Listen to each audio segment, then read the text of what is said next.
우리는 너무 쉽게 말하는 것 중에 아주 중요한, 절대로 중요한 건데 너무 쉽게 말하는 게 있어요.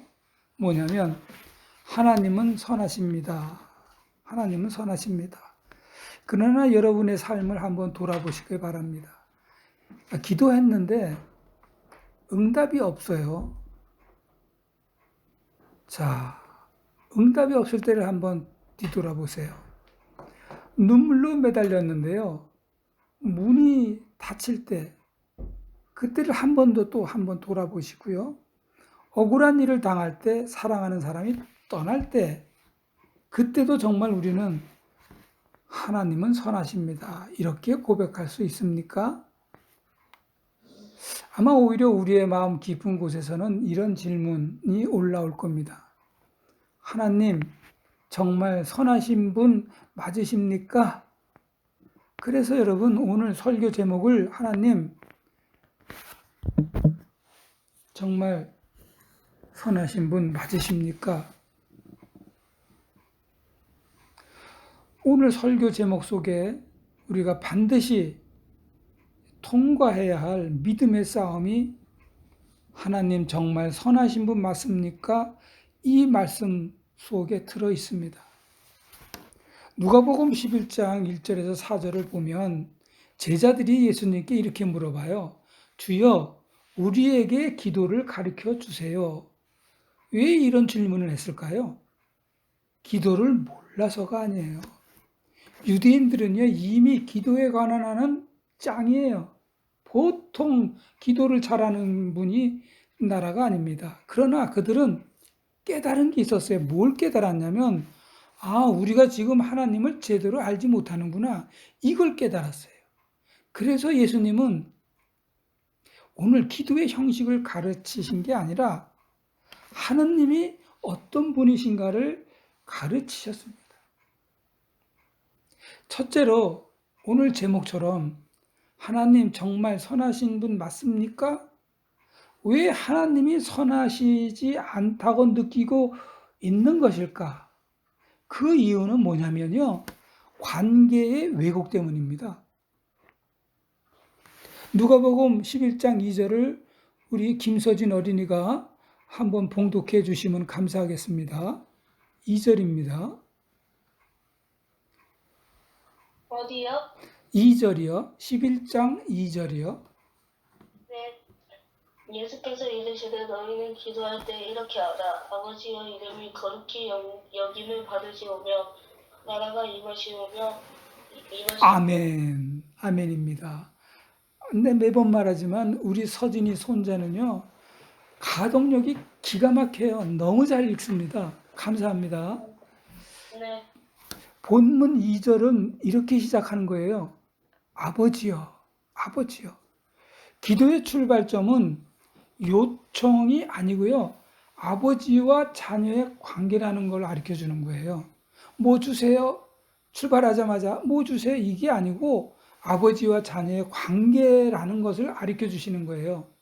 그런데 우리가 하나님을 아버지로 보지 못하면, 자, 지금 또 본론입니다. 모든 것이 왜곡될 수밖에 없어요. 여러분, 왜곡이 무슨 뜻인지 아시죠? 사전의 의미를 제가 먼저 말씀드릴게요. 왜곡이 뭐냐 하면 사실을 잘못되게 해석하는 걸 말하는 거예요. 의도적으로 사실과 다르게 처리하는 거고요.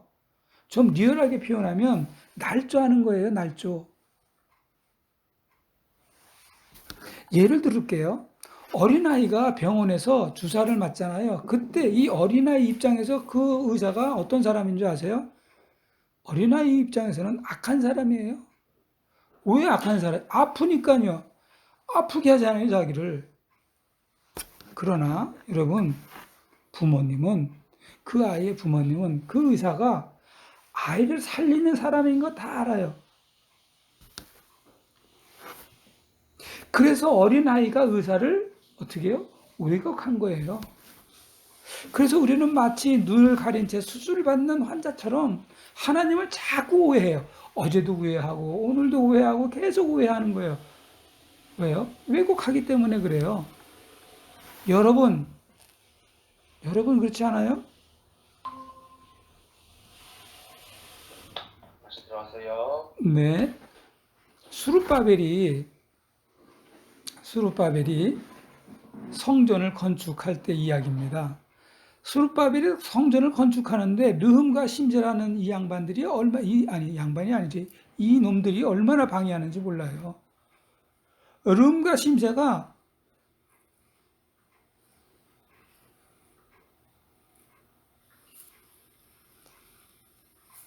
성경에서는 바사고 지금으로 얘기하면 이란이라는 나라인데요. 페르시아 왕에게 상소를 합니다. 이 두 놈이. 뭐라고 상소를 하냐면 이 예루살렘 성은 다시 세워지면 왕에게 반역할 것입니다. 이렇게 상소를 올렸어요. 이게 무슨 뜻이냐면 하나님의 일을 하는 것이 마치 위험한 일처럼 왜곡되게 얘네들이 지금 한 거라는 뜻이죠.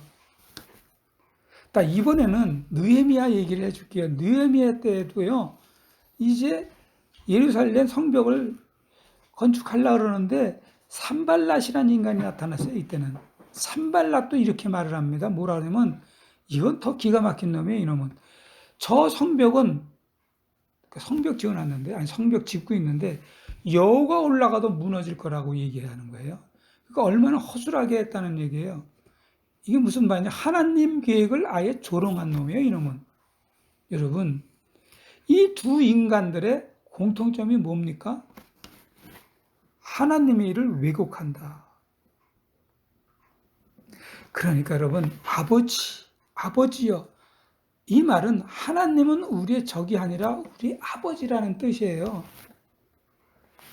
크리스찬 여러분, 크리스찬은요, 하나님은 나를 사랑하신다. 그러나 불신하면 여러분, 하나님은 나를 괴롭힌다. 이렇게 말하고 있는 거예요. 불신이 그렇게 중요해. 불신하면 안 되는 거예요. 그러나 여러분, 하나님은 사랑이시라. 다시 말씀드려서 하나님은 아버지세요. 여러분, 그러니까 하나님을 판단하지 말고 판단하기 전에 하나님과 관계를 회복하셔야 합니다. 어떻게 회복이요? 아버지의 아들로서 회복하셔야 된다는 거예요. 그러니까 기도할 때요, 하나님 이렇게 하지 마시고요, 아버지 하세요. 물론 인간적인 아버지는 생각하지 마세요. 신간적인 아버지는요, 상처도 주잖아요. 그러니까 그런 아버지가 아니에요. 하나님 아버지는 그야말로 마지막 자신의 아들까지 죽여서까지 우리를 살리신 그런 기가 막힌 아버지세요. 그런 존재예요. 그러면 또 오늘부터 하나님을 아버지로 부를 때마다 여러분과 하나님과 관계가 회복되고 하나님의 품 안에서 날마다 기쁨이 넘치는 삶을 사시는 여러분 되시길 축복합니다. 두 번째예요. 하나님이 선하시지 않다고 느껴지는 이유가 뭐냐면 두 번째는 뜻의 충돌이 있기 때문이에요. 뜻의 충돌. 본문 2절에 보면 이름이 거룩히 여김을 받으시오며 나라가 임하시오며 이렇게 되어 있잖아요. 아버지 부르고 나서 기도는 이렇게 이어져야 합니다. 나라가 임하시오며. 내 뜻이 아니라 하나님의 뜻이 이루어지는 거예요. 이거 정말 중요한 말이에요. 잘 들어보세요. 예를 들어서 어저께 제가 하면서 아주 먼 곳 인천에서 여기까지 왔는데 제가 내비를 딱 켰어요. 그리고 내비대로 가지 않고 내가 마음대로 했으면 오늘 도착 못해요. 어디 바닷가로 갔을 겁니다.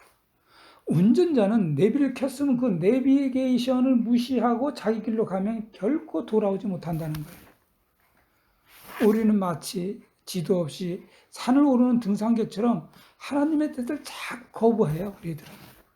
아까도 말씀드렸지만 성전을 세우려는 수룹바벨은 얼마나 성전을 지으려고 했는지 몰라요. 그러나 온갖 방해가 오는데 이런 말로 다 할 수 없을 정도였어요. 왜냐하면 이거예요. 하나님의 뜻이기 때문에 그래요. 하나님의 뜻이 생기면 반대자가 반드시 생겨요. 사랑해라 그러면 사랑 못하게 하는 놈이 분명히 생기고요. 너 이 길을 가라 그러면 그 길 막는 놈이 분명히 생겨요. 아멘. 느헤미야도 마찬가지입니다. 성벽을 쌓으려고 할 때 성벽을 하나님의 뜻이잖아요. 그럴 때 공격이 와요. 여러분, 하나님의 뜻이 시작되면 반드시 저항이 일어납니다. 반드시 저항이 일어나요. 다시 말씀드릴게요. 나라가 임하시오며 나라가 임하시오. 여러분, 하나님의 뜻은 항상 선합니다. 그러니까 나쁜 놈들이 자꾸 생기는 거예요. 그런데 여러분, 왜 자꾸 이렇게 하나님의 나라가 임하지를 못할까요? 기도를 하면서도. 내 뜻은요, 편하는 것을 원하잖아요. 그런데 하나님의 뜻은 자꾸 성장시키고 구원을 하기를 원하는데 이게 성장시라는 놈도 많아요. 여러분, 우리 계획, 그냥 내 계획은요, 오늘을 봐요. 하나님의 계획은 뭔지 아시죠? 영혼을 본다는 거예요. 영혼을 본다요. 그렇기 때문에 문제가 생길 때, 왜 이러세요? 이렇게 생각하거나 이렇게 기도하지 마시기 바랍니다. 정말이에요. 저도요, 수도 없이 왜요라는 얘기를 수도 없이 했지만 자꾸 까먹어요. 뭐라고 그래야 되냐면, 하나님 뜻이 무엇입니까? 이걸 자꾸 물어보세요. 여러분, 하루에 한 번이라, 이거 자꾸 연습해야 돼. 하루에 한 번이라 주님의 뜻이 이루어지길 원합니다. 이걸 자꾸 기도하셔야 됩니다. 꼭 잊어버리지 마세요. 그러므로 하나님의 뜻에 순종하는 여러분에게 막힌 길이 열리고요. 이 은혜가 막 임하고 삶의 보람과 기쁨이 넘치는 저와 여러분이 되시길 축복합니다. 아멘. 자, 이 세 번째입니다.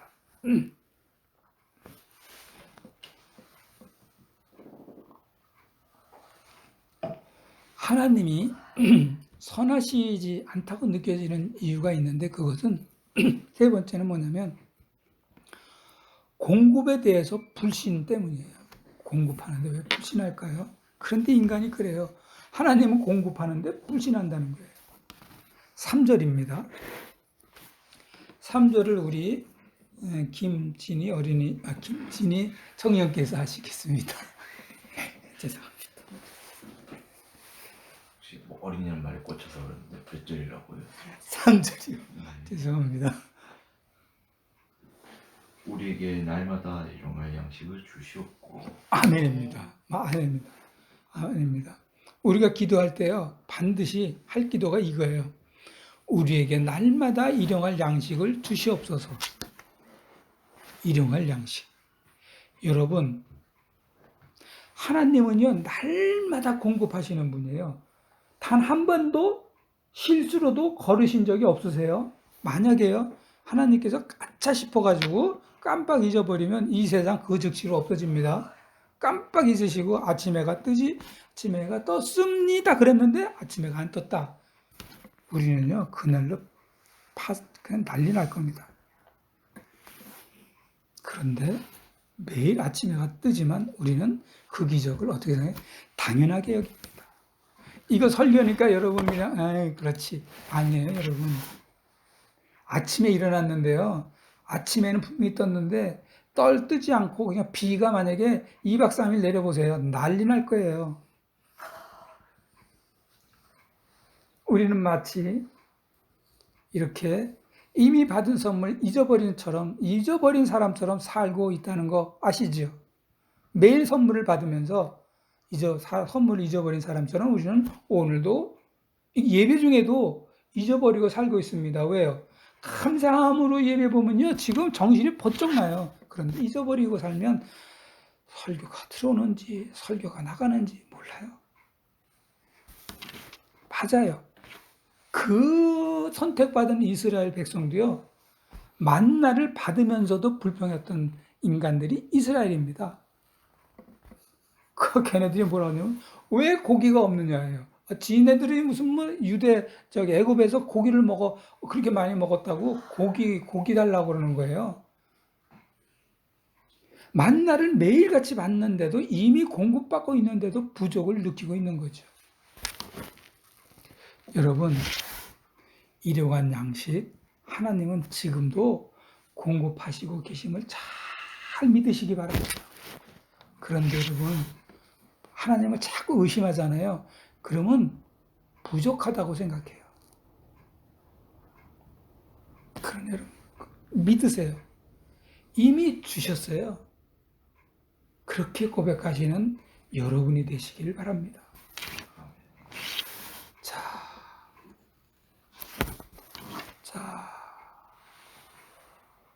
그냥 바로 돼지 4번으로 넘어갈게요. 자, 하나님이 선하시지 않다고 느껴지는 네 번째, 용서의 단절 때문이에요. 4절입니다. 4절 마지막 절은 우리 김은숙 집사님께서 봉독해 주시겠습니다. 우리가 우리에게 죄 지은 모든 사람을 용서하오니 우리 죄도 사하여 주시옵고 우리를 시험에 들게 하지 마시옵소서 하라. 아멘, 아멘입니다. 여러분 이거 아세요? 세상에서 제일 힘든 게 용서하는 거잖아요. 저도요 용서 못해가지고 고생 엄청 많이 했습니다. 잊어버리니까 용서가 되는 건데 그건 용서가 된 게 아니죠. 잊어버린 거죠. 그런데 여러분 용서가 은혜를 막은다는 사실 아세요? 용서가 막히면 은혜가 막혀요. 막힌 수도관 물 흐르는 거 봤어요? 용서하지 않는 마음은요, 여러분이나 저나 다 경험한데 마음이 콘크리트가 됩니다. 그러니 그 콘크리트 마음에 은혜가 들어오겠습니까? 은혜를 막아버립니다. 그 용서가, 용서 못하면. 여러분, 은혜 없이 사는 사람, 단 한 사람도 없잖아요. 그런데 여러분, 은혜 가지고 사는데, 걸어가는 것조차도 은혜로 살고 있는데, 만약에 용서하지 않고 마음에 굳어지면 우리가 은혜를 한 번도 받지 못해가지고 맨날 같이 불안하고 정신병자 돼요, 정말. 이건 사실입니다. 제가 그랬으니까. 열이 나가지고 못 살아요. 아침에 그렇게 좋은 음식 주고 나가서 막 좋은 일도 생기는데 이게 용서가 안 되니까 맨날 같이 화가 나는 거예요. 왜요? 용서가 안 되니까요. 내가 사업할 때 그놈이 그렇게 하라고 하지 않고 내가 나가야 되는데 막 막아버리니까 지 마음대로 하는 바람에 그 좋은 어떻게 설교에도 말씀을 못 드리겠습니다. 하여튼 용서가 안 되니까요. 은혜를 못 받더라고요. 마찬가지로 느헤미야가 그 당시에 공격을 받았지만 느헤미야는요. 사명에만 집중한 사람이에요. 공격받을 때 상처 얼마나 받았겠어요?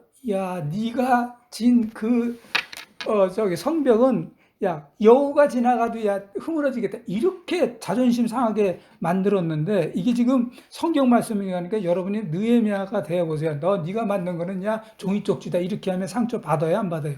상처 받는데 그래가지고 저놈 쳐 죽일 놈 막 이렇게 난리가 쳤을 텐데 그러나 느헤미야는 어떻게 했어요? 사명에만 집중했어요. 그래서 느헤미야는요, 정리하면 이거예요. 느헤미야는 상처보다 사명을 선택했다. 이렇게 정리가 되는 거예요. 여러분, 용서하온이라는 이 말뜻은요, 용서는 그래서요, 선택이 아니고요, 여러분, 하나님의 명령이에요, 지금. 볼까요? 우리가 우리에게 죄 지은 모든 사람을 용서하오니 우리 죄도 사하여 주시옵소서. 우리를 시험에 들지 말게 하시옵소서. 그다음 뭐라고요? 하라. 이 하라예요. 명령이죠. 우리 죄도 사하여 주시옵소서 하라.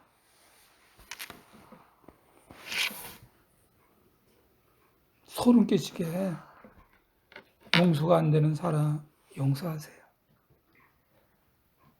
아까도 말씀드렸지만 저도 이 말은 함부로 할 수 없지만 하나님의 명령이기 때문에 감히 말씀드리는 겁니다. 하라!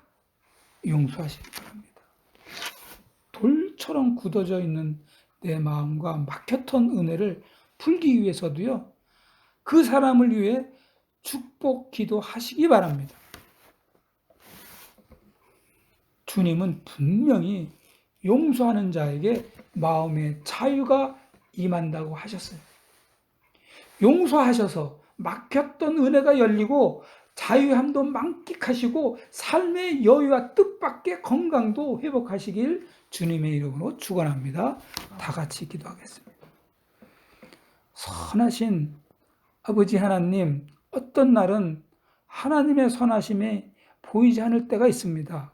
기도해도 응답이 더뎌 보였고 순종해도 길이 막힌 것 같기도 하고 용서하려 해도 마음이 풀리지 않고, 그러나 오늘 주님이 가르쳐 주신 기도를 통해 주님은 우리 아버지이시고 주님의 나라를 여전히 임하게 하시고 오늘의 양식을 주시고 우리의 죄를 사하시는 선하신 하나님이심을 저는 믿습니다.